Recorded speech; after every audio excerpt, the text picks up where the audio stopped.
doon mo na-express yung sarili mo eh. Malakas. Grabe yung vibe. Saka, ano eh, yung positive na energy. I love the energy that they'll play with. I've always loved hardcore bands with two singers and just sing.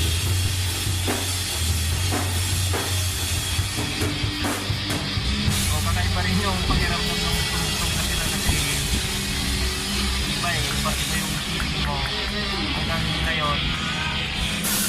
Minsan napapayak na lang ako tapos gano'n, kakaiba yung feeling.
Sila ng kanilang identity, ng signature sa sound sila na kanila. Kung ang bilig mo, masasabi mo na not for sale talaga kasi hindi sa generic na hardcore.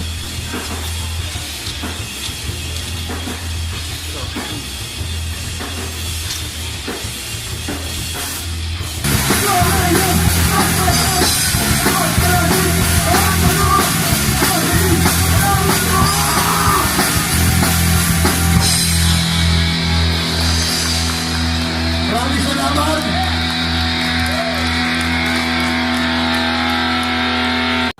During elementary around 88, 89. So, meron siyang mga records na mga bootleg, mga death metal, heavy metal.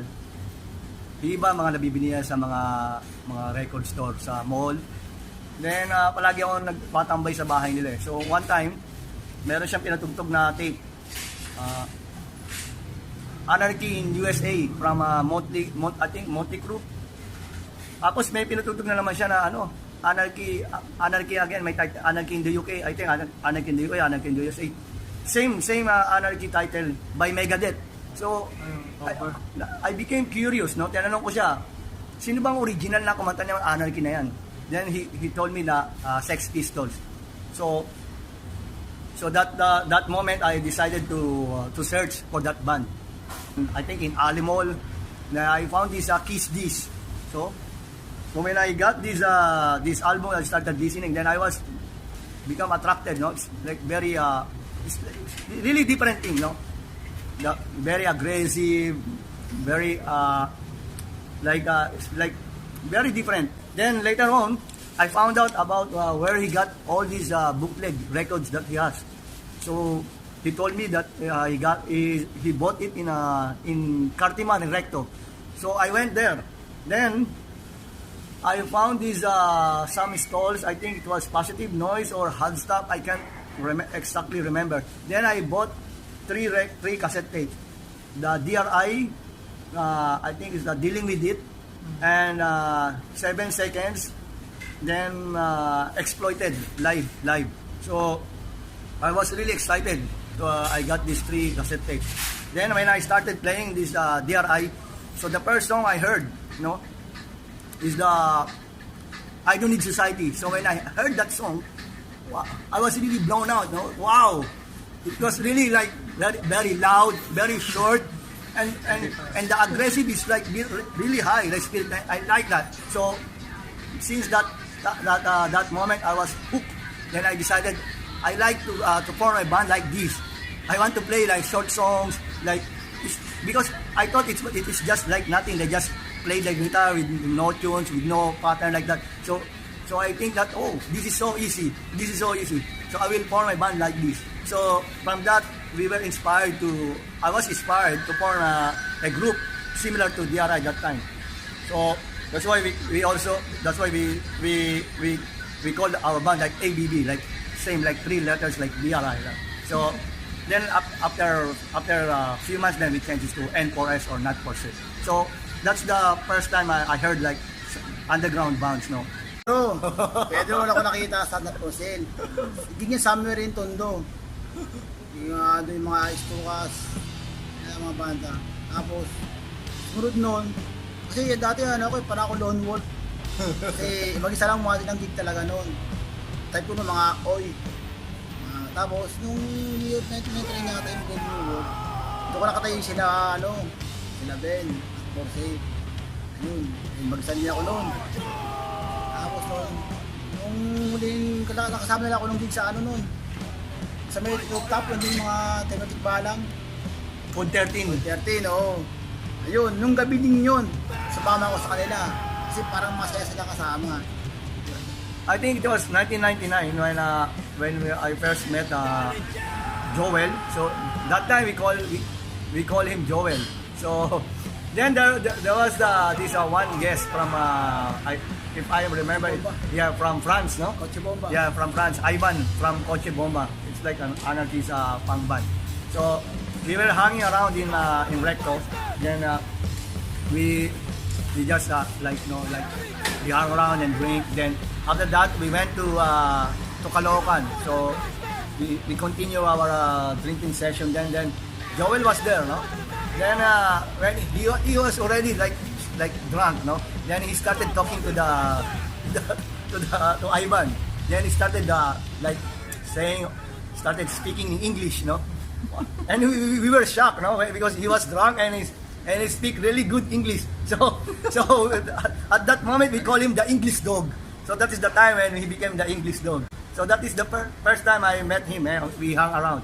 Influenced by the mga death metal, gano'n dati. Tapos nakipagsuot ako sa mga pansi, nakipag-trade din ako doon. Kala Perdi.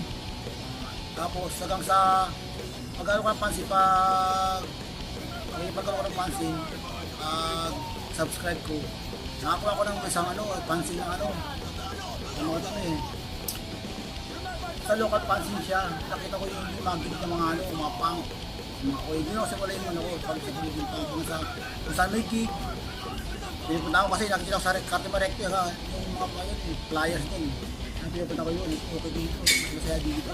Kasi sa mga metal nakaka-boring. Ganang satanism na hindi wala makinalaman sa buhay ko.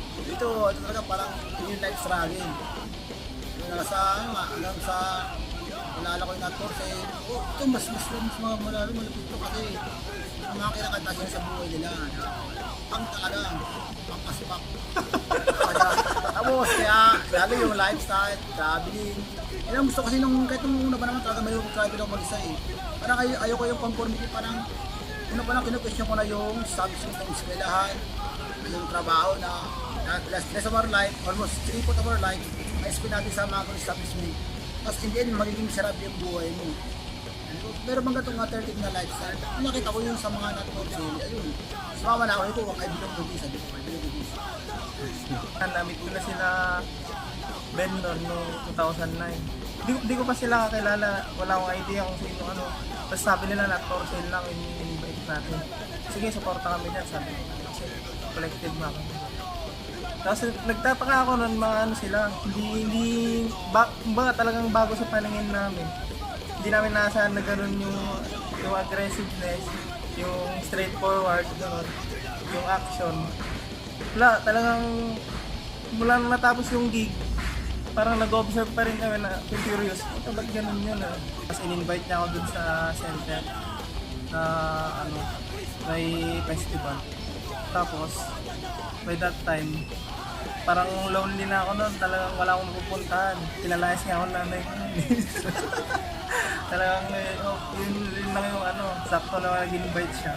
Punta ako agad. Tapos pag uwi ko, pagkatapos ng festival, tinanong niya ako, marunong ka ba mag-gitara? Oo, marunong ako. Kasi involved din ako sa, ano, sa mga banda doon sa amin. Tapos, sige, aralin mo tong mga to. Tugtog tayo sa, ano, sa H-Day. Sige, pumayag ako. Parang, pag uwi ko nun, inaral ko na. Tapos, at the same time, nagpa-practice na rin ako ng Krshna consciousness. Tapos, yun na, dire-diretso na yun. Hanggang mag-travel na ako sa kanila. Simula ako mag-play sa kanila 2012, tapos hanggang ngayon. Pag gawa na kami ng dalawang album, magkasama. Additional way ng non-consent. Hitchhiking. Freedom of mobility.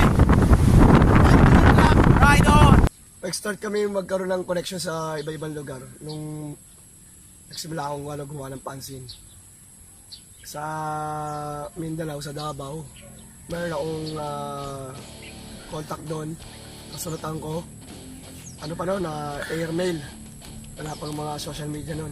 So, papadala ka, bili ka ng stamp. Papadala mo sa post office. Wala ko lagi contact doon si Erwin Jinx, si Tantan, tapos sila Jim. Then nung nagpunta si Kano sa Maynila, so lalo kaming nagkaroon ng connection sa mga taga Davao. So sinabi niya sa amin kung sino yung mga taga doon.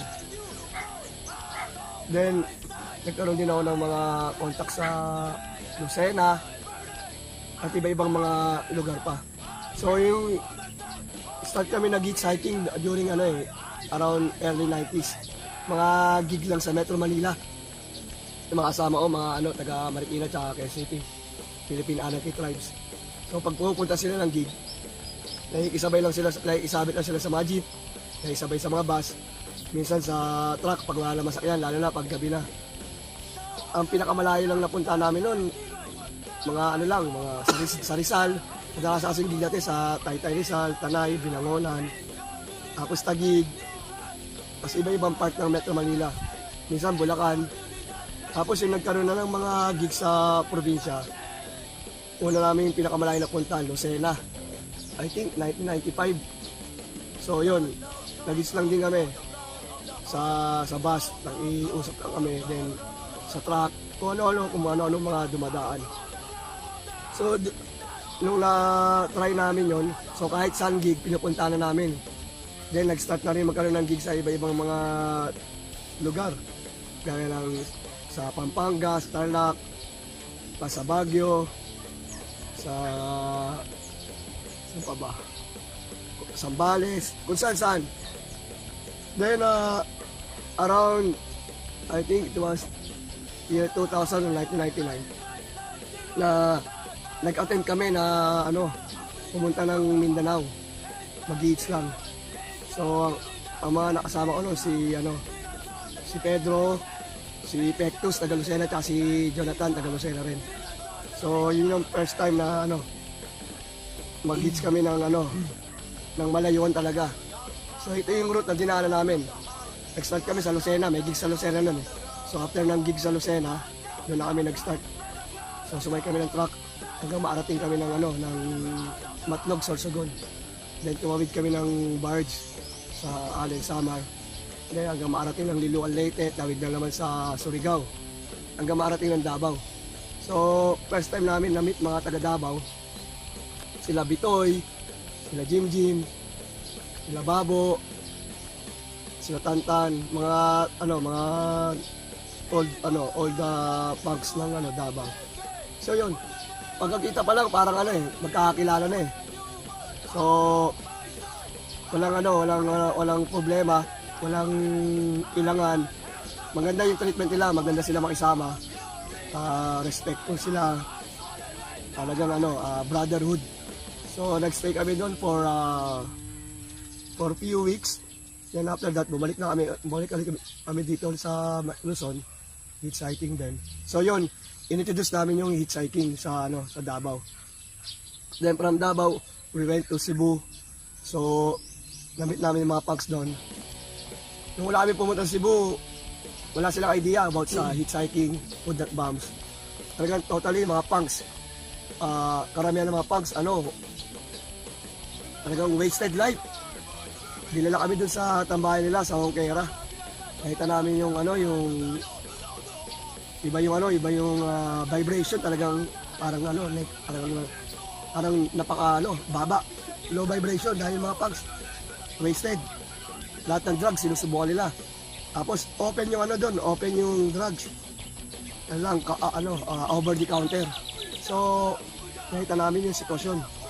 Then inintroduce namin yung mga iba-ibang activities, food not bombs. So nagpa-food not bombs kami din for the first time na nalaman nila.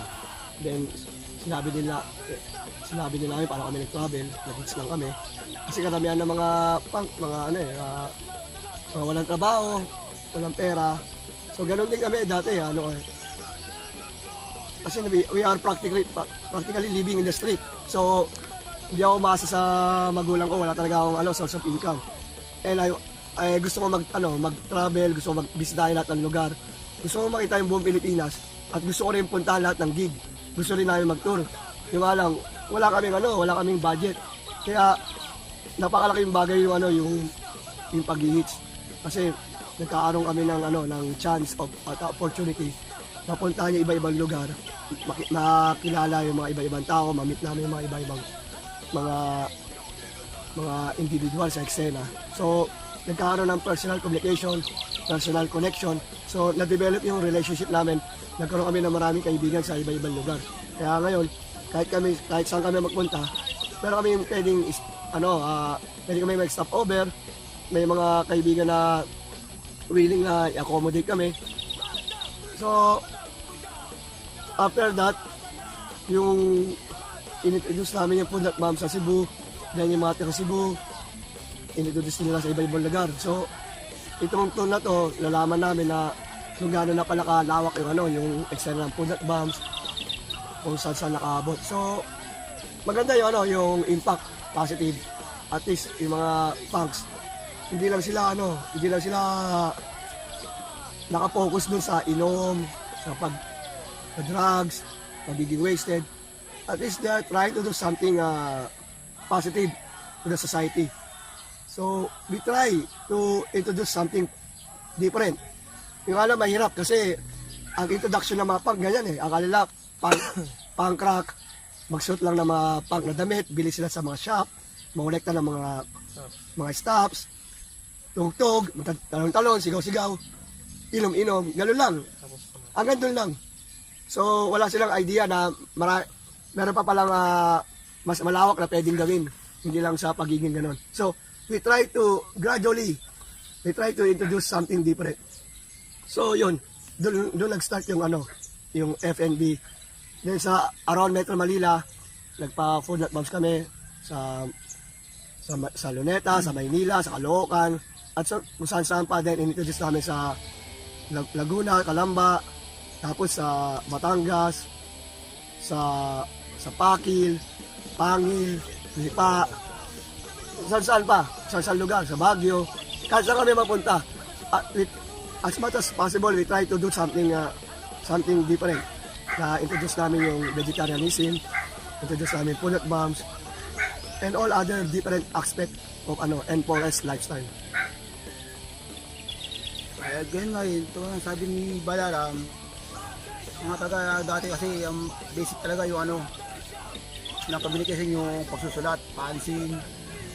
Tapos through pansin nakilala mo mga ka-eksena ron at nakita mo yung tambahay nila, yung tandem dati. Kumbaga dati ang pagiging pang dati personal interactive, hindi to na Facebook lang. Kumbaga mas gusto ko mga dati na ganoon Tagang mag-e-effort ka Ngayon kasi instant na parang madali na mag-punk hardcore ngayon. Ang dami nakikilala yung mga ka-eksena natin sa hardcore sa Pilipinas, mga punk. Hitchhiking, visit tayo ng personal yung mga lugar. At Pakilala yung lifestyle ng N4S. Siyempre, makita mo na rin iba't ibang pamumuhay, iba't ibang klase ng mga buhay ng mga punk, iba't ibang pulo ng Pilipinas. Ayun, nandito sa amin yung donut bomb, kaya paano, nagsimula, hanggang sa dumating sa panahon na to, na gusto namin medyo mas ilibit pa na mas mataas pa. Nagtatawag natin na positive talaga na pamumuhay. Without drugs, without intoxication, without consuming na animal products, lalo pag mga kinakatay. Kumbaga doon talaga yung kala mo simple lang, pero doon pala tagumpay na tayo sa araw-araw ng buhay natin. Tagumpay natin na paglalaban yung kung bakit tayo nang ganyan naging pang-hard ko. Kasi we against sa society nga, di ba? Paano maging against sa society, against sa culture kung doon ka nakadepende? Dapat kaya sa amin, eto may nagkaroon ng tour para sa akin. Ikaw kasi namin nag-deliver through gigs, tapos to sa bawat host namin na ni-stay yan kung anong kasing gusto namin yung mensahe. Hindi na kami basta nag-travel dyan para lang magkakatakanta dyan, dyan. Lahat naman ginagawa lahat ng iba yan eh. Kaya naman gawin ng iba yan eh, di ba? Anong bago kaya kasabi nila stagnant daw ang eksena. Kasi dahil na rin sa walang gustong maglakas loob na mag-introduce ng bagong idea. Ito not for sale nag-travel para introduce sa inyo ang bagong way. Kasi madali lang protest sa street protest, lobbies. Parang dadaanan ka lang eh. Parang libangan ka lang. Why try na mismong sarili mo, gawin mong mismong sarili mo isang revolution. Ang sinasabi nila. Hindi siya madali, pero kung gugustuhin mo, kaya naman eh. Kasi hindi madali ang pagbabago, talagang may process yan. Gradually, miski man ako, dadaan ako hanggang ngayon. Pero kung i-adapt mo ganong ideya, na may mas change muna ang ating sarili bago yung iba ilipunan. Siguro pang kaya natin sarili ating babago, we can influence others, diba? Magiging spark of light sa sa markines, sa kadiliman. Yan ang po na natapos siya siya nag-travel. Kung bakit namin nakakilala ng maraming ka-eksena kasi nag-travel kami. Style ng N4S eh. Mas strict pang pangain eh, tingin ko eh. Ayun, kaya stay positive sana. Huwag matakot na baguhin ang sarili. Yun talagang tunay na punk hardcore. Kasi punk tayo, nagko-complain lang eh. O nag-evolve ka, naging hardcore ka na, you find ways. O you find ways, do it. Be it. Yun, yan ang mensahe na for sale.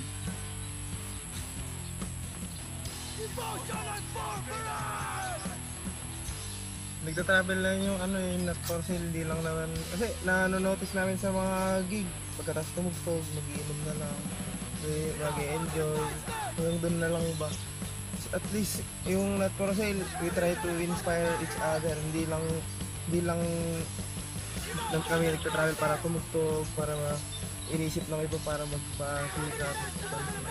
At least yung ini-influence natin sa kanila yung positive lifetime, hindi lang yung mga common activities ng mga punk sa eksena na at least yung sinasayang nila yung buhay nila, at least yun nga, may mabago sa mga buhay nila.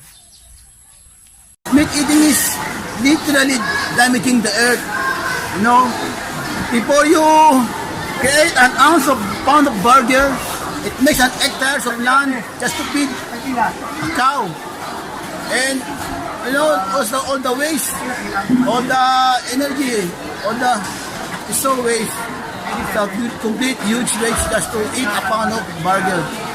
So if you, all of us, not the punk, but almost all the people in every culture, in every tribe, strive to have a vegetarian lifestyle, whatever your religion or your faction is.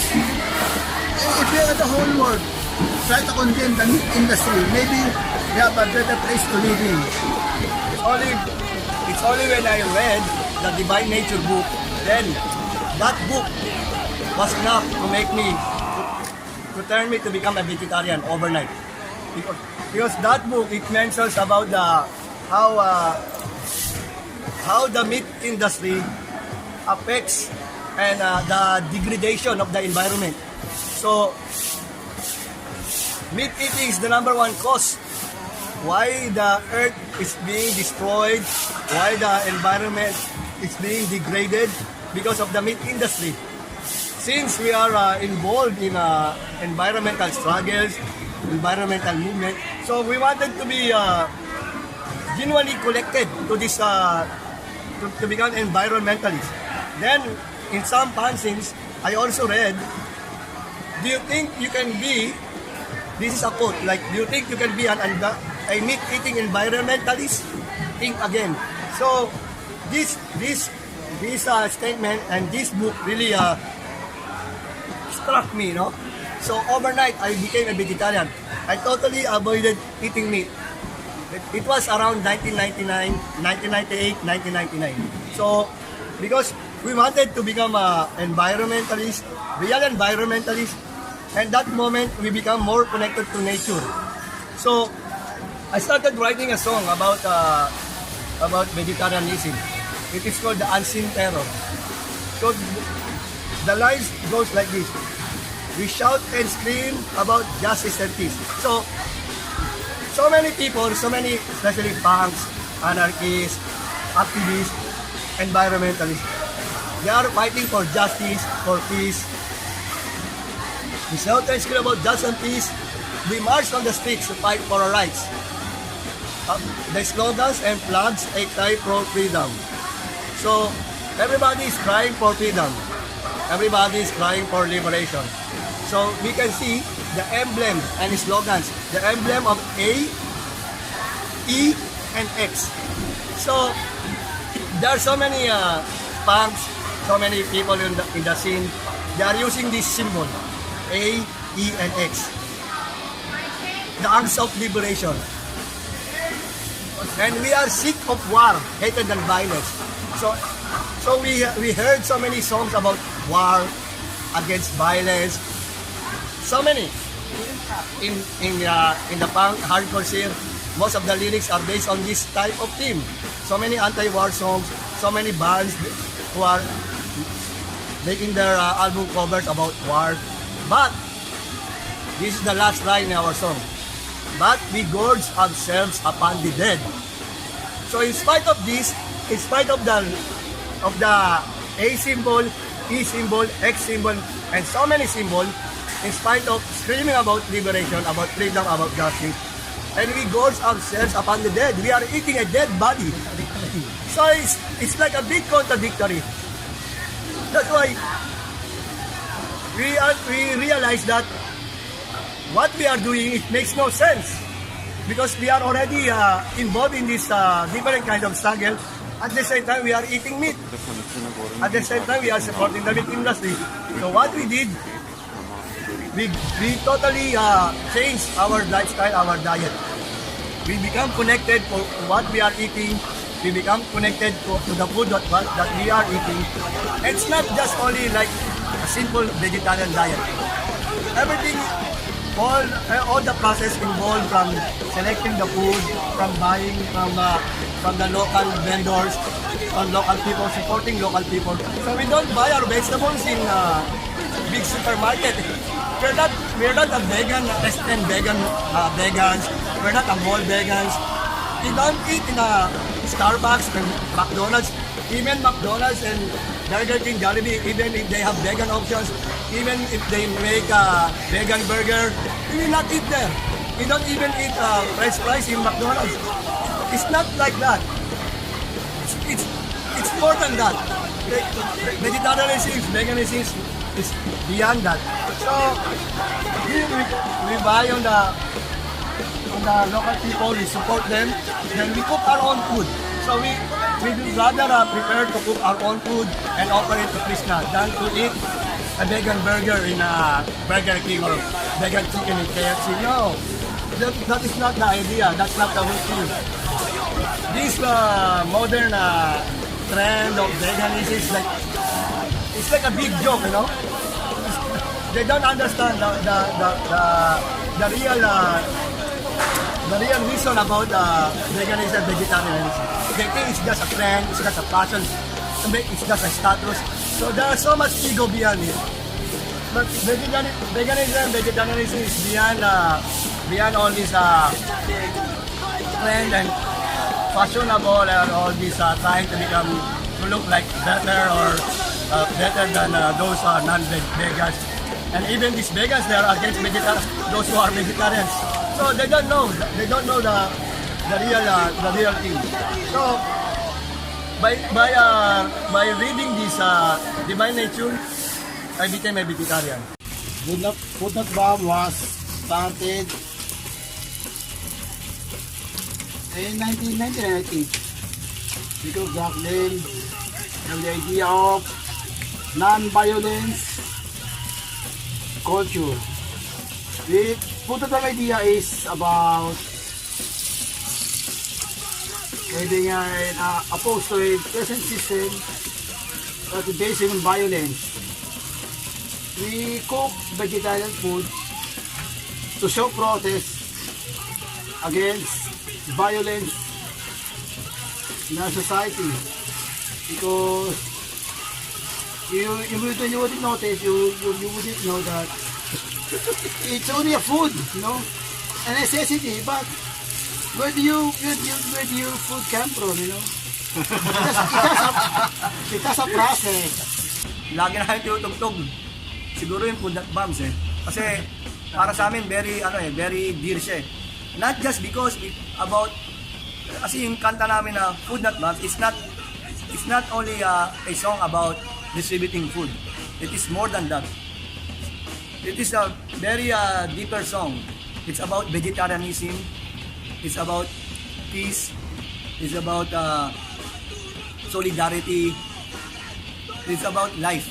So Food Not Bomb song is everything. So although it's very kung papakinggan mo, akala mo it's just only oo. Akala mo gusto mo lang magpakain. But there is something more beyond that. So it's very deep. So that's why it's very dear to us. We always try to play it because we can still relate from the past, from the present, and the future. It will always be related to us. Krishnacore is like a lotus flower. It's about being in this world without being of it. It's like trying to become positive despite of all the negativity. Trying to become peaceful in the midst of war, chaotic conditions. So it's very hard. It's really hard, but it's like big challenge. But we need to do it. We don't have to be defeated by the negativity and degradation of this world. We need to stay positive all the time. That is Krshnacore.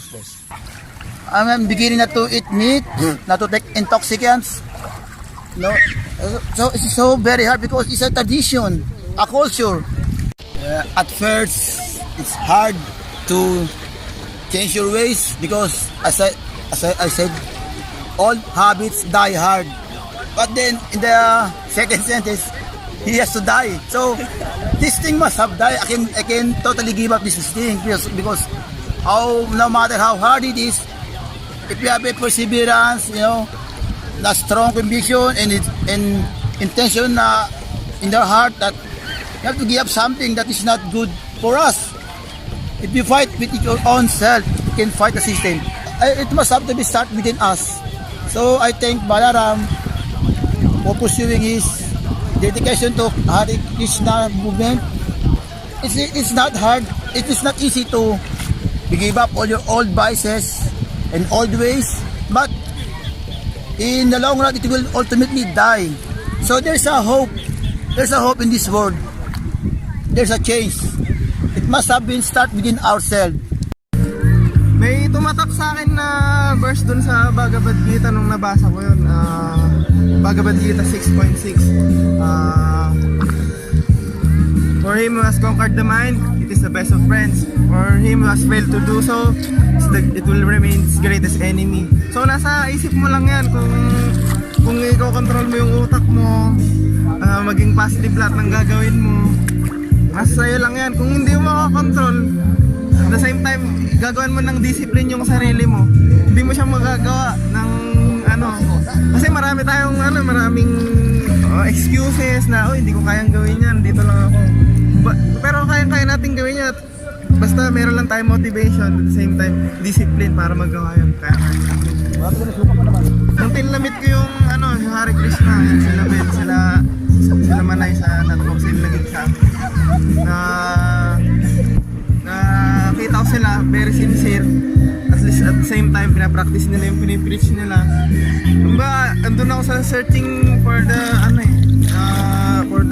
may hinahanap ako kasi parang kulang. Andun na ako sa level na andun na ako, yun, may hinahanap talaga ako. Straight edge na ako time na yun, pero parang may kulang pa rin. Nag-i-inquire pa rin ako hanggang dito na lang ba pagiging straight edge o may mas mataas pa. Till nabasa ko yung mga books ni Prabhupada na binigay niya sa akin. Kasi na-convince ako at the same time, napakaganda ng philosophy, very universal. Hindi lang siya applicable sa mga punks, hindi sa mga lahat. Hindi lang pati mga kaya-kaya nilang i-give up yun o kaya i-adapt yung philosophy. So umpisa, mahirap talaga kasi yan yung exposure namin sa sa hardcore punk scene. Nung nagsimula kami mag-attend ng mga gigs, makasama namin mga iba-ibang mga punk. So ang akala namin yung pagiging punk, pagpunta sa mga gigs, kailangan lagi nakainom, laging malakas ang tama. So yun ang unang exposure namin sa eksena nun. So akala namin na normal lang yung gano'n, na yun talaga yung ibig sabihin ng pagiging pagka-hardcore. Marami kaming nakakaaway palagi kasi pag kami pupunta kami ng gig, lagi kami mga lasing. Walang gig na hindi kami lasing, hindi malakas yung tama. So pagtutugtog na wala na sa tamang pag-iisip, nasisira namin yung mga gamit, nakakaaway namin mga organizer. So hindi naging maganda yung reputation namin, yung relationship namin sa mga tao sa eksena. Tapos yung mga ibang mga sinisters, narinig nila yung mga nangyari. So sinusulat nila sa mga pansin. So may pang iba gumawa ng napakalaki istorya about sa amin na binaboycott na kami ng mga banda kasi nga galing yung style namin. So maraming mga hindi pagkakaunawaan, maraming mga bagay na hindi magandang imahe.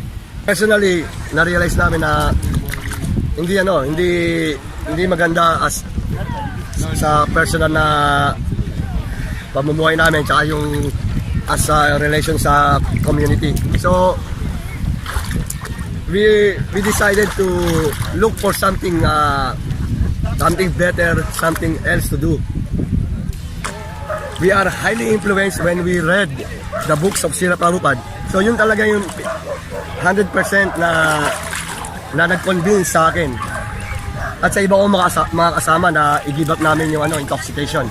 Because we got a better way to do, we got a higher taste. So merong alternative, merong binigay sa amin na mas magandang gawin kaysa mag-intoxicate, and we realize that what we are doing is all nonsense. This intoxication is a big nonsense. So doon lang kami namulat, na nagkaroon kami ng realization na hindi pala kailangan dapat porket punk ka, porket hardcore ka, dapat nagiinom ka, nag-smoke ka, or whatever intoxication.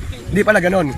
Because of our of the books of Srila Prabhupada and some other practitioners.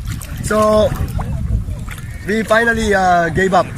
Then finally, around 2004, I gave up everything. And since then, I never went back on these old ways. So for me, sa akin yung epekto, personally, in my physical, mental, and psychological, it gives me a positive, it gives some positive impact in our life. So gradually na-regain namin yung good relationship with other people, and we started trying to influence others, because we are now we are already practicing what we are screaming. So parang na-plancha namin yung yung mga adikain namin, mga sinusulat namin, mga kinakanta namin. So we have a strong conviction about what we are saying. Because that time we are screaming for a change, we are screaming about revolution and all this stuff. But at the same time, we are wasted. We are drinking, we are eating meat. So it's like a really big hypocrisy for us. So, but after this transition, so we have a full conviction that we can now speak boldly about these things because we are already practicing it. Continue na tumugtog. So may mga na-meet kami na mga devotee na rin na, so we started again making some songs. And then ito na yung nag-start kami mag-record ng bagong kanta. So meron kaming ginawang album na City of Nine Gates, then tapos yung nasundan ng Children of the Dam, then pinaka-last namin yung Thy Kingdom Come. So yung favorite, pag sinatanong mo about my favorite, na siguro I can say na yung mga kanta namin sa City of Nine Gates, sa Children of the Dam, tsaka yung Thy Kingdom Come. Kasi ito na yung pinaka-peak na namin ng existence eh. Ito na yung kasi during the first 10 years of N4S, we are in a searching period, no? We are still trying to identify. We are still like in a identity crisis, no? Hindi namin, baka hinahanap pa namin sarili namin. Kung saan kami talaga, kung ano talaga yung namin, gusto namin.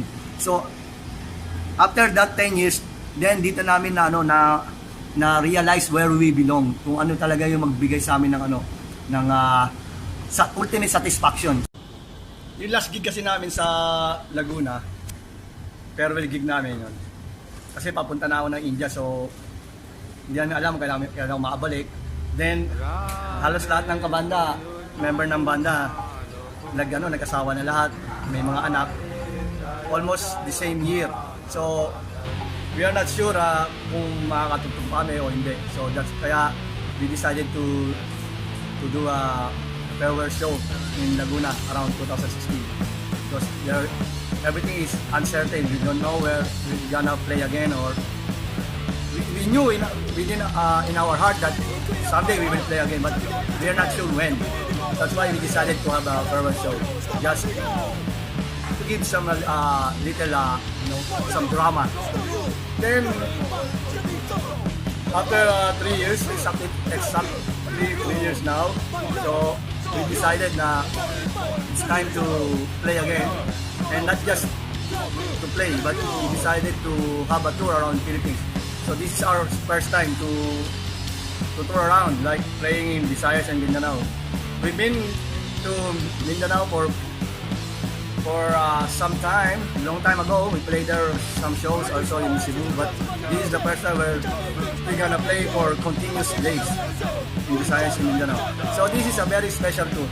It's not just only for the sake of playing. So this tour is like a celebration of life. It's the celebration of N4S lifestyle for 25 years. So here you can see the transition of the whole N4S, the core member of N4S.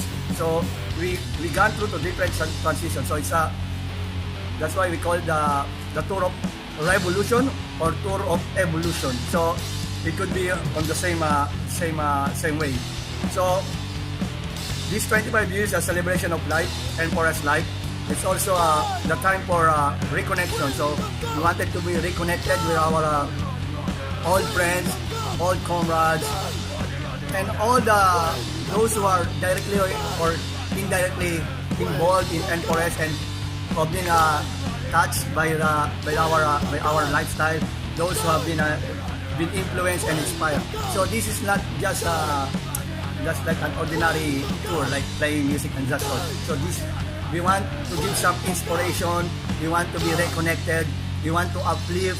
We want to give some positive alternative to what's about the present situation in our society and in our scene.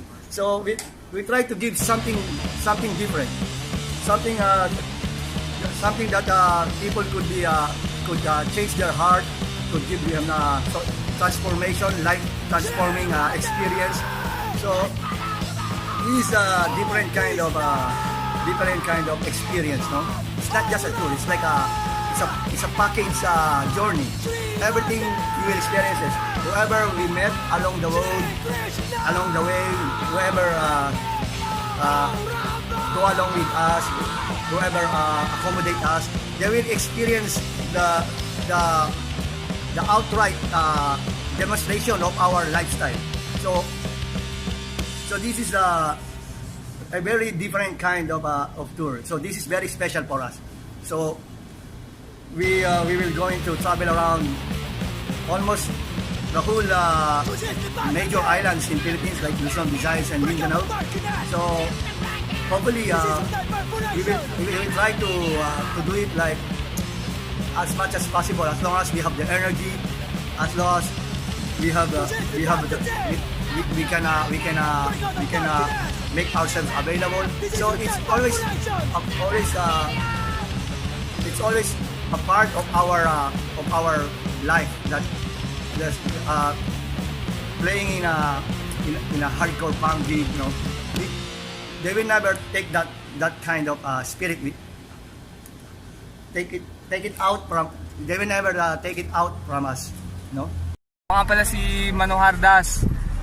Yung unang session ako, yung unang album pa, yung unang album na labas na yun ang paborito ko. Tapos, evolve na lang nga, nag-record kami ng bago, yung City of Nine Gates, nag-bass ako doon. Tapos, ito yung mga bagong record, yun sumasession ako sa nagigitara na ako. Pagsagig naman,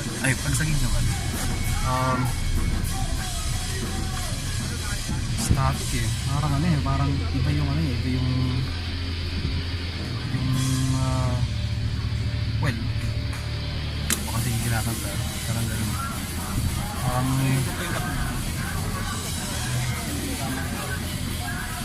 Sarap pakinggan. Think na mantra rin yung mga kinakanta. Ako si Earl.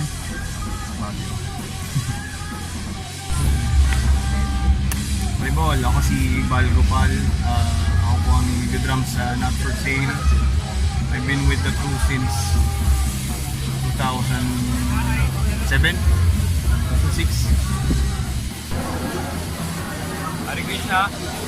My name is Charlie Chandra, also named as Charles. Tapos ginawa ko sa Monitora. Kaya nakapos ko yung mag-bass, so okay naman.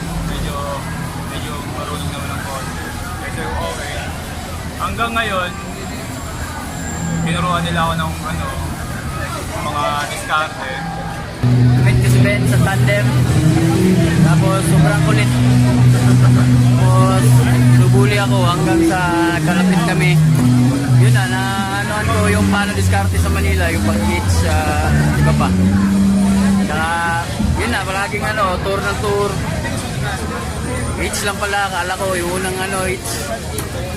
Yung marami kami misalo, akala ko magbabayad. Puta, nagulat ako, na-culture shock ako, puta. Yung pala, puta, libre lang lahat. 14 kami, puta, naka-gear. Saka yung pagpunta kami Batangas doon, lipa na gig. Tapos yun, sunod-sunod na yun, mga gig sa Baguio, Tarlac, lahat-lahat. Tapos papuntang Davao, hits lang din, balik. Tapos si Ben nagano sa akin. Ayos.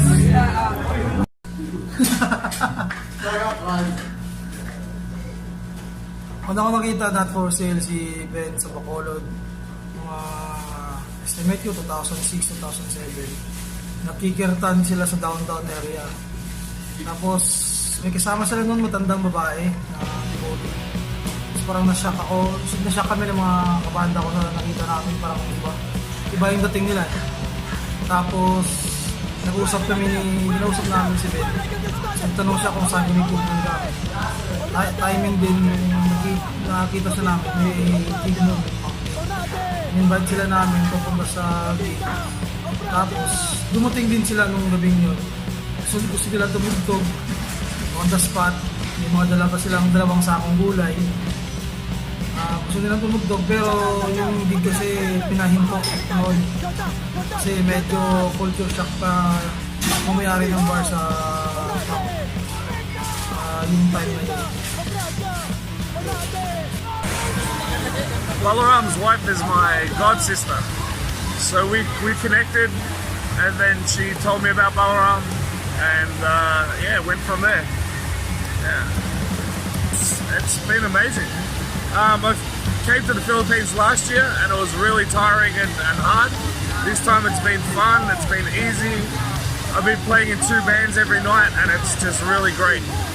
It's the association makes all the difference. I'd love to do like a split CD sometime. The 2 bands seem very opposites, but that's all the more reason to do it. So I'd love to do it. I'd love to put it out on my label. That'd be great. Yeah. As far as Not For Sale, yeah, I think we're doing a tour of Asia next year. I'm hoping. Oh, something's brushed past me. Yeah, so hopefully we'll do that and see whatever I'm allowed to do. Whatever they let me do, I will do.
more people get to see Not For Sale because they're amazing.